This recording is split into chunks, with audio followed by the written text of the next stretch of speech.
덩어리를 가지고 말발굽을 만들면 10을 벌지만 스프링을 만들면 100을 번다. 이렇게 하면서 공학은 그것을 연구하는 것이다. 어느 것이 더 돈이 되는 것인지를 연구하는 것이다 라고 가르쳐 주셨습니다. 그리고 전기공학은 약전부터 강전 18년도니까 꽤 비싼 것이 있으면 다 해결될 수 있는 것이지만 공학계산기로 사라고 해서 컴퓨터를 살 수가 없지만 그랬습니다. 계산기를 보니까 굉장히 놀라운 것들이 그 안에 있더라고요. 계산기 하나만 있으면 사인, 코사인, 미적분 다 계산해낼 수가 있더라고요. 어려운 게 없습니다. 그냥 사인 누르고 이렇게 하면 다 되고 안 되는 것이 없는 것을 공학 계산기를 통해서 보면서 우리가 뭐하러 수학을 배우지? 계산기 작동법을 배우면 되지. 미적분을 해야 되고 함수를 해야 되고 했는지 이해가 되지 않는다는 생각을 잠시 했습니다. 이런 시스템 만드는 몇 사람만 있으면 되는 것이고 나머지 사람들은 그냥 그거 활용하면 되는 건 아니겠습니까? 그냥 우리는 그냥 이 컴퓨터와 계산기 가지고 두들겨가지고 심지어 시험 볼 때 계산기 가지고 가서 시험 보래요. 중간고사 기록을 보내 걔네 갖고 들어옵니다. 근데 제 계산기는 메모리가 약해가지고 시험 공식을 다 적어낼 수가 없는 게 생겼지만 어떤 친구는 공식이고 뭐 같은 거 시험 나올 만한 걸 다 메모리 해놔가지고 그걸로 딱 해서 하니까 커닝 페이퍼가 필요 없을 만큼 공학 계산기를 통해서 모든 것을 해내는 것을 제가 보면서 야, 계산기가 좋으면 시험 보는 것도 문제가 없겠구나. 그리고 이제 컴퓨터를 배우는데 C 언어라고 하는 것도 배웁니다. 그러니까 컴퓨터 프로그램 짜는 것을 배우는 거예요. 그 프로그램 짜면 여러 가지 그 프로그램이 될 수 있는 방법을 알려주는 것인데 프로그램 짜는 걸 배웁니다. 제가 나중에 알게 되어진 것은 99%의 사람들은 프로그램 짜는 게 필요 없다고 하는 것이죠. 대부분의 사람들은 그냥 짜놓은 프로그램을 그냥 내가 쓰면 되는 거예요. 게임 즐기면 되는 거고 컴퓨터 작동하면 되는 거지 프로그램 짜는 배울 필요가 없는 것을 알았습니다. 물론 그런 사람도 있어야 되지만 대부분의 사람들은 그런 것이 별로 필요 없다고 하는 것을 알았습니다. 심지어 최근에는 챗 GPT를 이용해서 게임 하나 좀 프로그램 짜줘 그러면 프로그램을 짜서 나옵니다. 간단한 게임 같은 건 그냥 프로그램을 그냥 짜서 나와서 그걸 적용하면 되는 그런 시대가 되었다라고 하는 것입니다. 저는 영어 공부도 열심히 했습니다. 영어로 된 그 소설도 읽고 성경도 영어로 읽을 만큼 영어는 독해에 대해서 열심히 공부를 했고 문법도 열심히 공부했습니다. 근데 문제는 영어 대화를 못해요. 누구를 만나서 물어보려고 하면 제가 용기를 내가지고서 한번 물어본 적이 있습니다. Where are you from? 물어봐야 되는데 Where are you from? 고3 때였는데 버스에 외국인 옆에 앉았길래 Where are you from? 이라고 용기를 내가 물어봤어요. 그랬더니 뭐 잘못했는지 깍깍거려요. 제가 보니까 Where are you from? 물어본 게 아니고 What are you from? 이라고 물어본 것이었어요. What are you from? 그러니까 뭔지 모르니까 계속 물어보는 거예요. 그래서 나중에 이제 Where are you from? 돼가지고서 그럼 어디 가냐 그랬더니 자기는 코리안 유니버시티 다닌대요. 그러니까 그것만 알아듣죠. 나머지 못 알아듣죠. 그래서 어떻게 하더니 수아라시라고 수아라시 뭔지 아니까 지금은 이제 장학금이라는 걸 알지만 자기는 외국인 장학금 시스템을 이용해서 학교 다니고 있다고 얘기를 하는 것인데 못 알아들으면서 괜히 한번 해보려고 했던 그런 기억이 나지만 영어를 못 알아들어요. 영어를 말도 잘 못해요. 독해는 엄청 잘해가지고 책도 읽어내고 이렇게 성경도 읽고 하지만 말할 줄 몰라요. 근데 지금 걱정할 필요 없습니다. 핸드폰만 있으면 여기는 무슨 음식을 잘해요라고 내가 한국말로 하면 거기가 영어든 스페인어든 독일어든 중국어든 일본어든 다 대답을 해줍니다. 안 해줘요. 그러면 그 사람이 또 말을 하면 다 한국어로 바꿔서 해줍니다. 언어를 공부할 필요가 없어요. 지금 그냥 컴퓨터와 핸드폰을 이용하면 대화 소통하는 것도 전혀 문제가 없는 세상이 되었다라고 하는 거예요. 수학 공부할 필요 없습니다. 영어 공부할 필요 없습니다. 우리는 대학 가기 위해서 공부하기 때문에 이거 실용적으로 쓰여지는 것이 너무나 미약하다는 것을 진작에 깨달았습니다. 하지만 대학은 가야 되니까 영어도 하고 수학도 공부하는데 대학 가고 나면 아무 소용이 없는 것이 되어버리는 것이 너무나 안타깝고 속상합니다. 그렇게 돈을 막 들여가지고 그렇게 시간을 들여가지고 열정을 다 맞춰가지고 수학 공부를 해냈는데 대학 가니까 쓸모가 없고 세상 살아갈 때 더 쓸모가 없는 그런 학문이 되어져 보였을 때에 얼마나 안타깝고 속상하겠습니까? 우리에게 필요한 것을 공부하면 얼마나 유익한 시간들이었을 텐데 우리한테 필요한 물질을 사용했다면 얼마나 유익한 물질이었을 텐데 우리가 만약 지금 하고 있는 이 전공에다가 학생 시절부터 만약에 투자해가지고 시간 투자하고 물질 투자하고 했다면 우리는 더 유능한 전문가가 되었지 않겠습니까? 수학 과외하려고 내버린 돈 얼마며 영어 과외하려고 내버린 돈이 얼마입니까? 그런데 우리는 아무것도 할 줄 모르는 그런 사람, 그냥 대학 들어가기 위한 방편으로서 공부했던 그런 공부를 우리가 해왔다는 사실을 발견하게 되어지는 것입니다. 저는 이제 우리나라가 전 세계가 거대한 패러다임의 전환의 시대에 와 있다고 하는 것을 알게 되었습니다. 많은 학자들 이야기합니다. 지난 1000년 동안의 데이터보다 지난 30년 동안의 데이터가 더 많다는 거예요. 지난 1000년 동안 이루어내었던 인류 발전보다 지난 30년 동안 이루어낸 인류 발전이 훨씬 더 크다는 거예요. 여러분, 우리는 당연하게 인터넷 쓰고 있고 당연하게 핸드폰 쓰고 있지만 30년 전에는 이것이 없었다는 거예요. 인터넷이 없었습니다. 책을 읽어야겠어요. 핸드폰 없었습니다. 저는 처음에 삐삐 나오고 CD폰 나와가지고 삐삐로 이렇게 받으면 CD폰 공중전화 박스 있는 근처에 가서 해야 되니까 거기 근처가 CD폰으로 통화하고 했던 기억이 납니다. 근데 얼마 가지 않아서 벽돌만한 그 핸드폰이 나오고 또 점점 쪼그라들어가지고서 뭐 이렇게 조그만 핸드폰 나오고 이렇게 되어서 지금은 자연스럽게 이미 태어날 때부터 있었던 것처럼 그렇게 잘 사용하고 있지 않습니까? 앞으로 어떻게 될지 모릅니다. 어떻게 발전할지 모릅니다. 많은 미래학자는 이야기합니다. 지난 30년 동안의 데이터보다 지난 30년 동안의 발전보다 앞으로 10년간 더 많이 발전할 것이라고. 앞으로 10년은 우리에게 어마어마한 변화를 가져다 줄 것은 거의 확실합니다. 그 중에 대표적인 것이 챗 GPT라고 하는 것인데 말씀을 드린 적이 있지만 챗 GPT를 여러분 사용을 해보신 분도 계실 것입니다. 제가 지난주에 챗 GPT에게 여러 가지 질문을 해보았습니다. 교회란 뭘까? 예배는 어떻게 드려야 할지, 사랑을 주제로 설교문 하나 작성해줘, 사랑을 시합을 써줄래? 이번 주 대표 기도인데 대표 기도문 좀 하나 작성해줘. 여러분, 기대 이상으로 모든 답이 다 나옵니다. 짧지 않게 다 나옵니다, 여러분. 하지만 여러분, 챗 GPT도 물어가지고 대표 기도문 작성하지 마세요. 왜냐면 제가 다 하니까요. 저는 다 합니다. 이게 GPT를 했거나 것이 다 알기 때문에 안 됩니다. 우리 하나조사님 기도를 전에는 그냥 즉석에서 누가 안 나오시면 하세요라고 이렇게 시켜서 하셔서 언제나 잘하셨는데 오늘은 조금 일찍 작성할 기회를 드리니까 갑자기 기도가 시가 돼버렸어요. 막 작성해가지고 너무 평소에 쓰지 않던 단어가 흘러간 세월 가운데 뭐 이런 얘기가 언제 나왔습니까? 오늘 기도문에 글을 들어보니까 시간을 주니까 예쁘게 쓰는구나. 여러분, 예쁘게 쓰는 건 중요하지만 그냥 즉석을 잘 하는 것입니다. 즉석할 수 있는 분은 하세요. 근데 심장이 떨려가지고 나는 앞에 나가면 뭐가 아무것도 생각 안 난다 하시는 분 써가지고 오시지만 기도를 평상시에 매일 하시는 분들은 기도 그냥 할 수도 있는 것이죠. 우리 기도 참 잘하잖아요. 챗 GPT에 물어봐도 기도를 잘합니다. 그런 시대가 되었어요.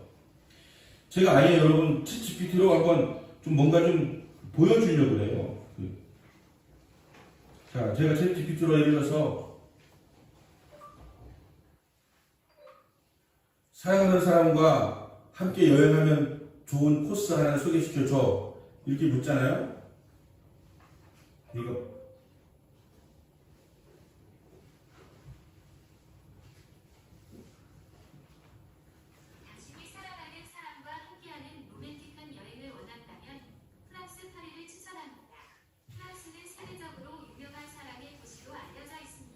도시에서는 낭만적인 산책을 즐길 수 있고 엠필탑에서의 데이트를 즐기며 비행기를 자, 이렇게 답이 나온다는 거예요. 여러분, 그냥 제가 청주에서 2박 3일 보낼 수 있는 곳을 알려줘라고 했거든요. 그리고 아시잖아요. 청주 2박 3일 할 데가 없는 거. 청주 2박 3일 갈 데가 어디 있습니까? 그 나와요. 첫째 날에 어디 가고, 어디 음식점 가고, 어디 가고, 어디 다 나옵니다. 상상도 못했던 청주를 갖고 어떻게 2박 3일을 만들어야 돼요. 근데 챗 GPT는 만들어냅니다. 다른 곳을 해도 다 나옵니다. 제가 다 물어봤어요. 필로스 테라피는 뭐야? 물어봤다니까요. 다 나옵니다, 여러분. 시대가 이렇게 되었어요. 그러니까 이제 우리가 공부하는 것이 중요한 것이 아니고 잘 물어보는 것이 중요한 시대가 되었다고 하는 것입니다. 사실은 근데 잘 물어보는 것이 얼마나 중요했어요.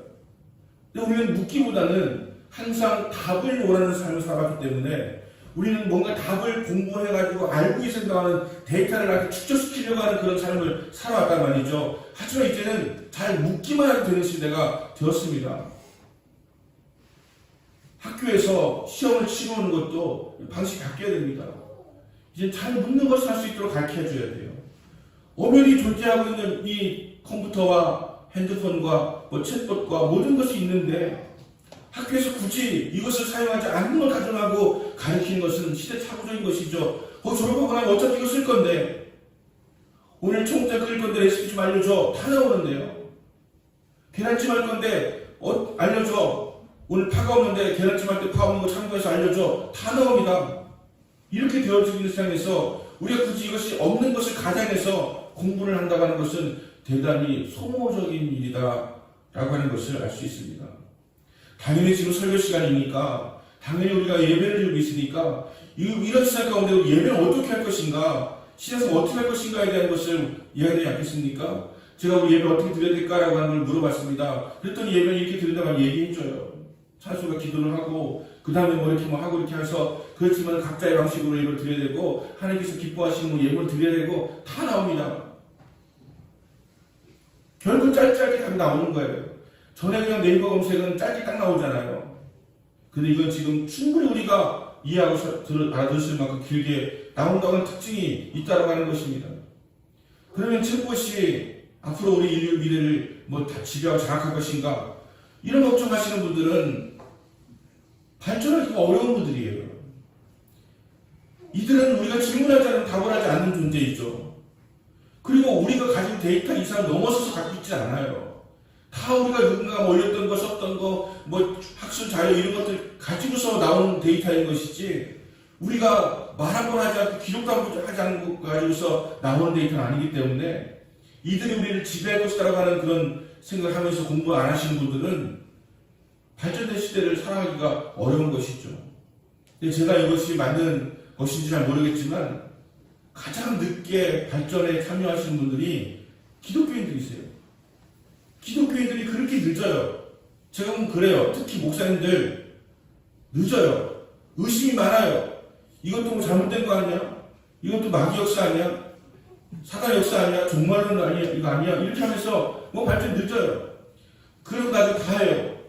컴퓨터 처음 나왔을 때도 그랬었고 신용카드 처음 나왔을 때도 그렇고 신용카드 갖고서 찍으면 무조건 다 더해버려 666이래요 전부 다. 근데 지금 안 쓴 목사님들 어디 계십니까? 뭐 안 쓰는 분도 계시긴 하지만 나중에 다 생각하면서 앞서가지고 하시는 분들이 많이 없는 것을 그냥 제가 주변에 보니까 그렇게 느껴지더라고요. 그냥 뭔가 지키려고 하는 그런 마음이 강한, 또 보수가 강한 그런 지키려고 하는 그 태도가 강한 그런 분들이 기독교 중에 많은 것을 알게 되어지는데 시대가 바뀌었을 때에 저는 계속 질문을 해왔어요. 하나님 분명히 우리 교회가 뭔가 바뀌어야 될 것 같은데 어떻게 바뀌는 것이 맞을까요? 라고 질문을 늘 해가지고 왔습니다. 우리가 잘 못 살고 또 병들고 또 힘들고 마음 상하고 억압받고 눌리고 막 이렇게 되었던 삶을 살았을 때는 교회가 해주신 역할이 있었어요. 간구하고 기도해서 응답받고 또 부자되고 병 치료받고 해결되고 이런 것을 원했던 삶이었어요. 지금 더 이상 이것이 피부 와닿지 않는 신앙생활을 하고 있단 말이죠. 더 이상 우리는 부자가 되기 위해서 교회에서 간절히 기도하지 않아요.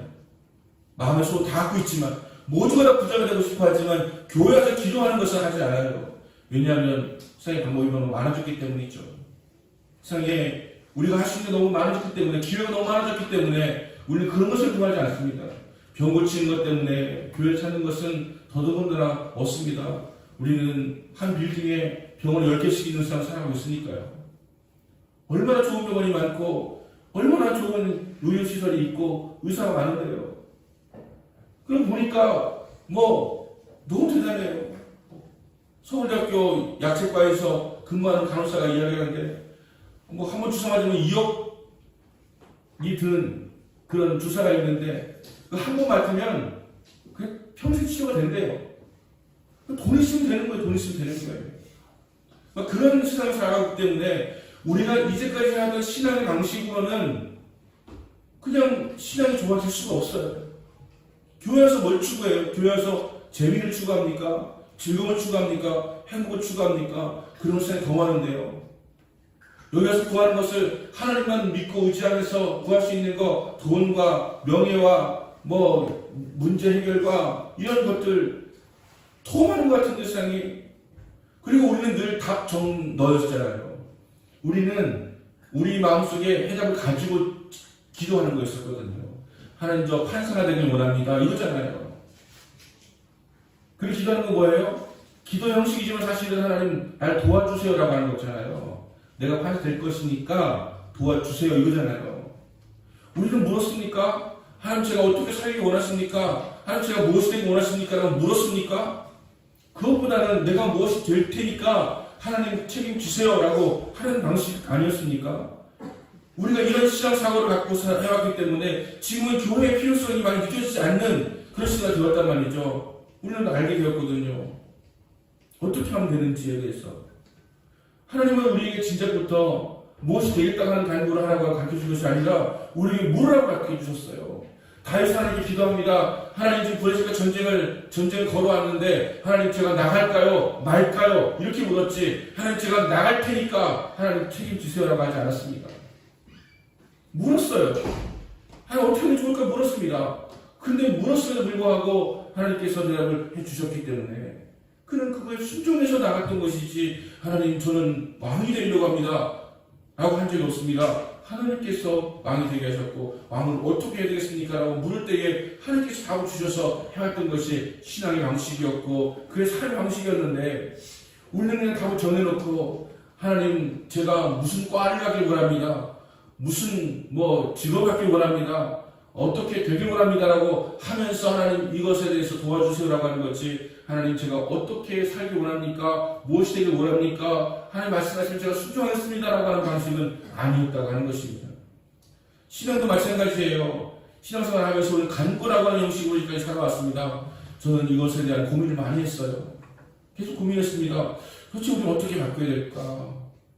그래서 제가 나름대로 가졌던 한 가지의 해결 방식 중에 한 가지는 교회가 더 이상 성장을 추구하지 말고 성숙을 추구해야 된다.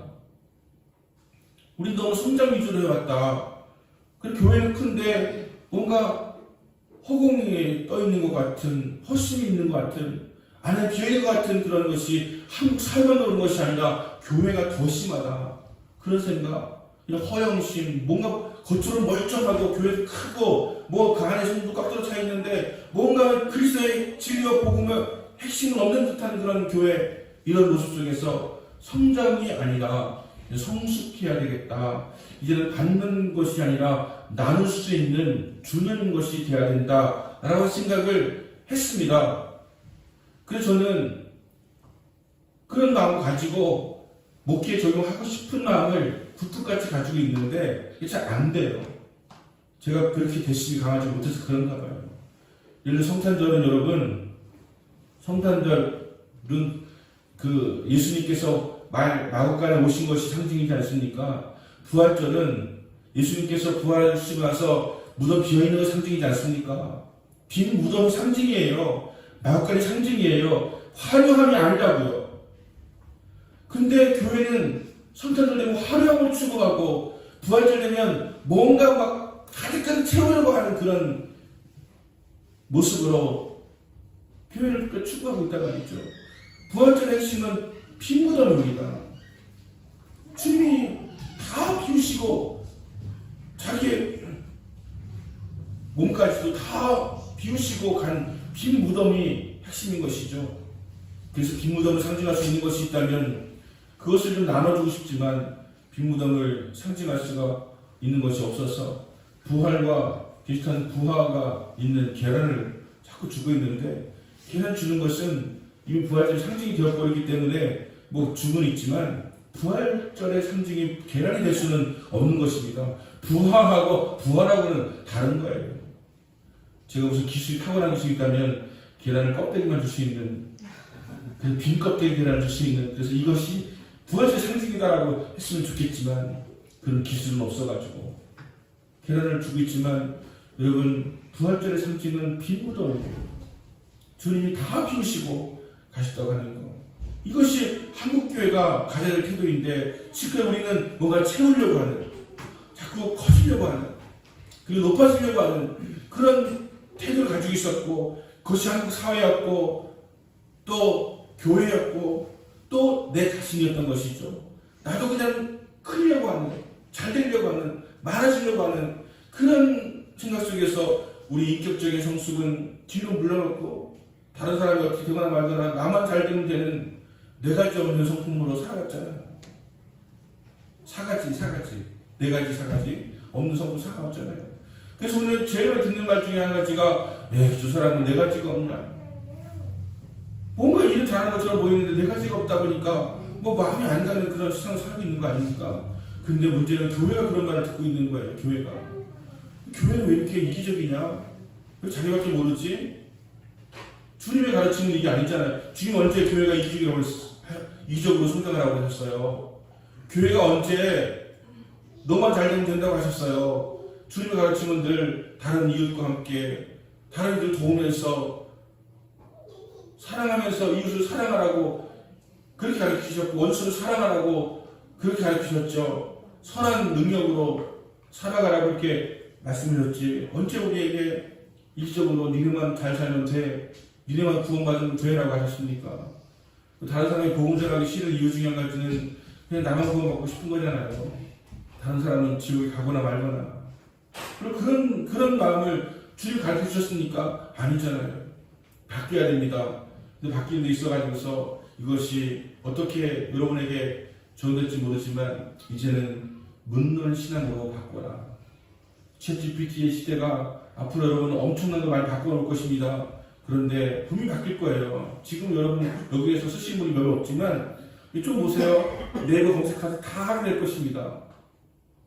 심지어는 이제 어떤 나라들에서는 챗GPT를 못 사용하게 막는 규제가 만들어지기 시작하고 있습니다. 이렇게 되어가지고서는 너무 개인정보가 다 침해되고 할 수 있기 때문에, 하지만 이 거대한 흐름을 막을 수는 없어요. 그런 시대가 되었습니다. 그럼 신앙도 이 상황이라고 하는 이 상황 속에서 어떻게 신앙할 것인가에 대한 고민을 우리가 해야 되는데, 저는 오늘 묻는 신앙으로 바꾸자. 기도할 때 묻는 신앙으로, 주님 어떻게 할까요? 주님 무엇이 되는 것이 좋을까요? 주님 제가 힘든데 뭐가 잘못된 걸까요? 내가 답을 정하고 주님께 막 푸시하고 요구하는 것이 아니라 하나님께 좀 묻는 신앙으로 바뀌어야 된다라고 하는 것입니다. 오늘 본문 성경에서 가장 중요한 말씀이죠. 하나님이 세상을 이처럼 사랑하사 독생자를 주셨으니 이는 저를 믿는 자마다 멸망치 않고 영생을 얻게 하려 하십니다. 이 말씀 우리가 너무 알고 있는 말씀인데, 이 말씀이 젊은 청년 정치인 니고데모의 질문에서 나온 것이라고 하는 것을 아십니까? 니고데모가 밤중에 예수님을 찾아왔습니다. 밤중에 찾아온 이유는 그 당시에는 CCTV도 없고 가론도 없으니까 그럼 몰래 찾아가서 예수님 만나려고 했던 의도였던 것이죠. 나름대로 젊은 유명한 정치인인데다가 또 사람들한테 알려진 사람이기 때문에 예수님 만나는 것을 비밀리에 조용히 만나려고 밤을 찾아갑니다. 그러고 나서 묻습니다. 선생이여 어떻게 하여야 영생을 얻으리까? 묻습니다. 묻는 거예요. 이 니고데모의 질문이 바로 그 위대한 하나님의 세상을 이처럼 사랑하사 라고 하는 말씀이 나오게 되어진 거예요.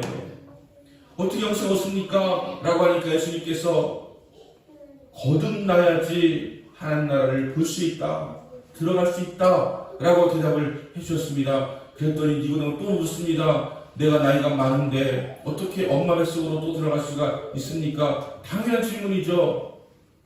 나이가 많은데 내가 지금 30이 넘었는데 엄마 뱃속으로 또 들어갑니까? 다시 태어나다니 무슨 말씀이십니까? 라고 하니까 성령으로 난 자라야 하나님 나라를 들어갈 수가 있느니라. 성령은 바람이 이민호 불매 어디서부터 시작되었고 어디로 가는지 알지 못하는 것처럼 성령으로 난 사람도 이러하니라 라고 말씀하시면서 성령으로 다시 우리가 거듭날 수 있다고 하는 것을 예수님 말씀해 주셨는데, 그랬더니 니고데모가 또 묻습니다. 그것이 어떻게 가능합니까? 라고 물을 때 예수님께서 오늘 말씀을 하신 거예요. 모세가 광야에서 뱀을 들었을 때에 그 뱀 문제가 살았던 것처럼 하나님이 이처럼 사랑하사 독생자를 주셨으니 이런 저를 믿는 자마다 멸망치 않고 영생을 얻게 하려 하시니라. 니고데모의 질문은 예수님의 유일한 응답을 끌어내게 되었다라고 하는 것입니다. 예수님은 영생을 얻을 수 있는 것은 하나님께서 우리에게 독생자를 보내주셨는데 그를 믿으면 우리가 영생을 얻는다라고 하는 것을 말씀해 주신 거예요. 여러분, 중간학교라도 챗봇이 이거 대답 못합니다. 중간학교 챗 GPT가 이거 대답 못합니다. 여러분, 제가 일부러 쉬어봤어요. 저는 질문은 아까 사랑하는 사람과 여행 가면 좋을 코스를 전해줘 라고 하니까 마이크 때 물려가지고 약간 이상하게 들어가서 늙어가고 똑같은 것을 메모해가지고서 하고 좋지 않습니까? 나는 짧게 묻고 길게 답했잖아요. 니고데모도 총 26절 중에서 니고데모가 한 말은 4절이에요. 예수님이 대답한 것은 16절입니다. 그럼 우리가 정말 바른 질문을 하면 예수님 대답이 짧지 않아요. 우리가 대답을 너무 단답식 나오게끔 하니까 하나님 저 한사 하고 싶어요. 도와주세요. 그러니까 네 맘대로 해. 뭐 이렇게 나오잖아요. 그죠? 우리는 주로 대답 얻는 게 네 맘대로 해처럼 그렇게 없지 않습니까? 답이 없다는 거예요. 답이 없다는 거예요. 여러분 답 정해놓고 답 물어보는데 하나님이 답을 하시기 좋겠습니까? 내가 이 사업을 버렸습니다. 뭘 할까 물어보지도 않고 사업을 버려놓고서는 하나님 이 사업 잘 되게 해주세요라고 하니까 네가 버려놓고서 나한테 책임지라고 하니 라고 하는 것이 아니겠습니까? 우리를 시작할 때부터 물어야 돼요. 하나님은 나의 태어남과 나의 성품과 체질과 또 사주와 팔자까지 다 아시는 하나님이시기 때문에 묻습니다. 제가 무엇을 하는 것이 가장 좋을까요? 라고 물어보면 하나님께서 쫙 이렇게 말씀해 주실 수 있을 텐데 다 정해놓고서 하나님 제가 청주에서 가장 매출 높은 술집 총판을 하기 원하는데 하게 해주세요 라고 기도하면 하나님 뭐라고 하실까요? 네 마음대로 해라 하시겠죠. 여러분, 이제 묻는 시간으로 바뀌어야 됩니다. 니고데모의 좋은 질문이 예수님의 유일한 응답을 끌어내게 되었다고 하는 것입니다. 주님, 요즘에 제 마음이 어렵습니다. 어떻게 하는 게 좋을까요? 라고 물으세요. 하나님께서 여러분에게 답을 주실 것입니다. 저는 좀 방황을 많이 한 편이었습니다.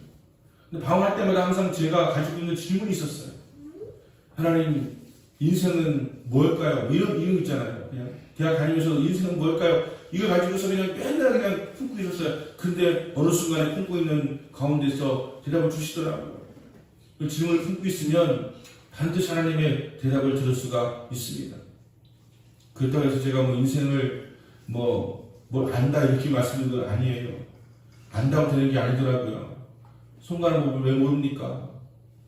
다이어트 하는 거 왜 모릅니까? 다 알죠? 그냥 안 되는 거죠.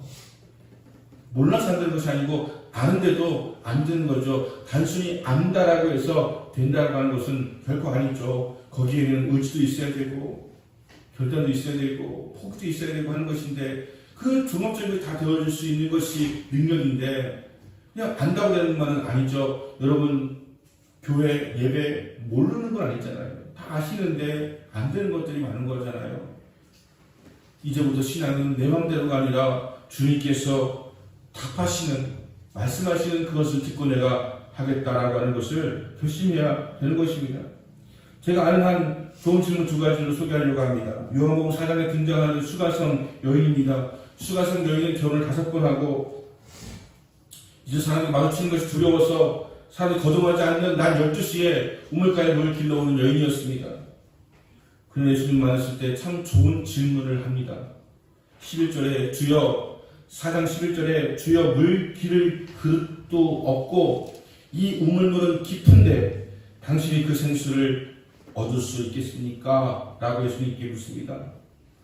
우리 조상 야곱이 이 우물에서 물을 기었고 여기서 자기와 자기 아들들과 짐승이 다 마셨는데 당신이 야곱보다 큽니까? 라고 묻습니다. 그랬더니 예수님께서 이 물을 마시는 자마다 다시 목마르느니와 내가 주는 물을 마시는 자는 영원히 목마르지 아니하리라. 이 말씀을 너무나 많이 인용하는 말씀이잖아요. 인용하는 이 말씀이 누가 질문에 나왔다고요? 수가성 여인이 질문에서 나온 답이에요. 그러면서 수가성이 또 묻습니다. 우리는 이스라엘에서 예배해야 하는 것으로 알고 있는데 어디서 예배해야 됩니까? 라고 묻습니다. 예수님께서 말씀하십니다. 이스라엘에서도 말고 저 산에서도 말고 하나님을 예배할 때가 오나니 예배하는 자가 영과 진리로 예배할지니라 라고 이 말씀이 이 수가성 여인의 질문에서부터 나온 거예요. 위대한 좋은 질문이 위대한 답을 끌어낸다고 하는 것입니다. 여러분, 챗GPT의 세상이 되어질 때 우리는 주님께 한번 물어보셔야 됩니다. 한번 물어보세요. 위대한 답이 나오게 되어질 것입니다. 그냥 단순하고 답정 너처럼 답 정하고 묻지 말고 주님께 한번 물어보세요. 주님, 제가 어떻게 살기를 원하십니까? 라고 물어보세요. 주님, 제가 주님 기쁘시 하시는 것이 무엇입니까? 라고 물어보세요. 주님께서 말씀해 주실 거예요. 여러분에게는 모두가 다 은사가 있습니다. 얼마나 귀한 은사입니까? 그 은사를 가지고 주님 영혼을 도구로 사용하시면 된다고 하는 거예요. 우리 민경님 성도님이 찬양을 참 잘하시잖아요. 특성을 잘하시잖아요. 그러면 그것은 우리가 전공을 해가지고서 음악을 잘하는 것이지만 이것이 은사가 될 수 있는 비결이 있습니다. 은사라고 하는 것의 정의는 하나님께서 당신이 영광을 받으시기 위해서 우리에게 주신 도구라고 하는 뜻이에요. 그래서 이것을 가지고 하나님께 영광을 돌려드릴 때 이것이 하나님께서 기뻐하시는 은사가 될 수가 있는 것입니다. 이걸 가지고 그냥 내가 세상에서 다른 돈을 벌거나 이런 것을 사용할 수가 있는 하나님의 선물이기도 하지만 하나님께 영광 돌려드릴 때는 이것이 은사가 되는 거예요. 그래서 이 은사를 받고 그 은사를 자꾸 다듬고 개발하고 해서 하나님께 더 좋은 찬양을 올려드리려고 할 때 하나님께서 기뻐하시고 우리에게 더 귀한 축복을 허락해 주시는 것입니다. 서연이가 지난주에 목이 너무 안 좋아서 이렇게 참 못했잖아요. 이 목이라고 하는 것도 다른 사람보다 더 잘 할 수 있도록 주신 은사예요. 그러면 목 관리를 이제 잘 해야 되겠죠. 애들 이제 가르치다 보니까 소리를 안 지를 수가 없잖아요. 아시잖아요. 애들한테 발을 넣으면 소리 안 지를 수가 없어요. 특히 경험이 없을 때는 소리를 크게 안 지를 수가 없어요. 어떻게 애들 갖다가 집중시켜야 되고 모아야 되고 해야 되다 보니까 그래요. 베테랑이 되면 목 쓸 줄도 알고 또 오히려 저음으로 하기도 하고 그렇게 하는데 당장은 이게 잘 안 되잖아요. 근데 목이 하나님의 은사라고 여긴다면 목 관리하는 것도 잘 하는 것이 하나님의 은사를 잘 관리하는 법이 될 것입니다. 목사도 마찬가지죠. 목사는 목 관리 잘해야 됩니다. 그리고 목사는 계속해서 지식을 더 연구하고 공부하고 애를 써야 됩니다. 은사니까요. 그걸 더 잘 다듬어서 해야 되니까요. 여러분 주신 은사가 있어요. 그 은사를 하나님께 잘 사용하시면 하나님께서 여러분의 큰 축복으로 허락해 주실 것이다 라고 하는 것입니다. 또 한 사례만 소개하겠습니다. 사도행 16장 31절 말씀에서 주 예수를 믿으라 그리하면 너와 내 집이 구원을 얻으리라. 이 말씀 삼립방 사명 늘 가슴 옆에 붙어있던 이 말씀 제가 이 말씀을 많이 드렸잖아요. 삼립방 사명 그 옆에 항상 이 말씀이 있었다고. 주 예수를 믿으라 그리하면 너와 내 집이 구원 얻으리라. 그래서 지금 SPC 그룹까지 됐는데 너무 잘 되다 보니까 자꾸 저렇게 또 되었다라고 하는 이야기도 한 적이 있는데, 여러분 고려원단 지금 잘 나가잖아요. 여러분 저는 30년 전부터 고속도로에 고려원단 지저스 러브유, I love 지저스 이렇게 큰 여관 붙여놓고 오셨잖아요. 고려원단 거잖아요. 근데 이제는 계속 커가지고 지금 유재석이 광고하는 비타민C 고려원단이 되었고, 지금 비타민C에서 매출이 가장 좋은 회사가 되지 않았습니까? 천안호도 과자에서 가장 유명한 호도 과자는 학화 호도 과자죠. 그 할머니 그 박스에 팔면서 항상 안에 전도지 끼워놓는 거 아시죠? 전도지 끼워놓으면서 팔면 사람들이 싫어하면 어떻게 하려고 그러냐? 여러분 매출 절대 줄지 않았습니다. 계속 올라가서 그 할머니 돌아가셨는데도 지금 가장 최고는 역시 학화 천안 호도 과자예요. 우리가 하나님께 영광을 돌리기 위해서 사용하면 하나님께서 책임지시고 나가는 것이, 우리 인간적으로 괜히 이렇게 하면 사람들이 싫어할 텐데 장사가 되겠냐고 이렇게 마음 먹으면 안 될 것처럼 보이지만 그렇지 않습니다. 네가 나를 위해서 하나님 인정하고 그렇게 행하니까 나도 사람들 앞에서 너를 높여줄 것이다라고 말씀하는 거예요. 여러분 주님을 위해서 마음을 정하시면 주님 여러분에게도 놀라운 것으로 복을 허락해 주실 것입니다. 주 예수를 믿으라. 그리하면 너와 내 집이 구원을 얻으리라. 이 말씀은 어떻게 답이 나오게 되어진 것입니까? 간수장이, 감옥을 지키는 간수장이 사도 바울에게 어떻게 하여야 구원을 얻으리까? 라고 하는 질문을 하면서 이 대답이 나오게 되어진 것입니다. 바울은 원래는 아시아로 전도하려고 마음먹고 있었는데 성령께서 손짓해서 아시아로 가지 말고 여기로 건너와서, 마게도니아로 건너와서, 그리스로 건너와서 나를 도우라 하셔가지고 아시아로 가려던 것을 바꿔서 빌립보로 들어온 거예요. 열심히 복음을 전도했는데 귀신 들린 여종이 자꾸 깐족거리 쫓아오니까 귀신을 쫓아내버렸지 않습니까? 그랬더니 주인이 이 귀신 들린 여종이 점을 쳐줘가지고서 다른 사람들 돈을 받아먹고 살았는데, 이 더 이상 종을 찾지 못하게 되어지니까 감옥에 고발한 거예요. 죄수로 고발한 거예요. 그랬더니 실컷 쫄겨 맞고 감옥에 갇혔습니다. 바울이 한 것은 그냥 하나님께 순종하고 성령님께서 말씀 순종해가지고 한 것 뿐인데, 실컷 쫄겨 맞고 감옥에 갇히니까 얼마나 억울하겠습니까? 억울해 잠깐 올 수 있지 않겠습니까? 아프기도 하고 억울하기도 하고. 그런데 16장 말씀 보시면 여러분, 바울이 감옥에 갇혀가지고 하나님께 기도하고 찬송하니 그 안에 있는 죄수들이 듣더라, 이렇게 기록되어 있습니다. 찬송도 크게 하고 기도도 크게 한 거예요. 죄수들이 들었던 거예요. 그랬더니 간수장이 들었을까요? 못 들었을까요? 들었죠.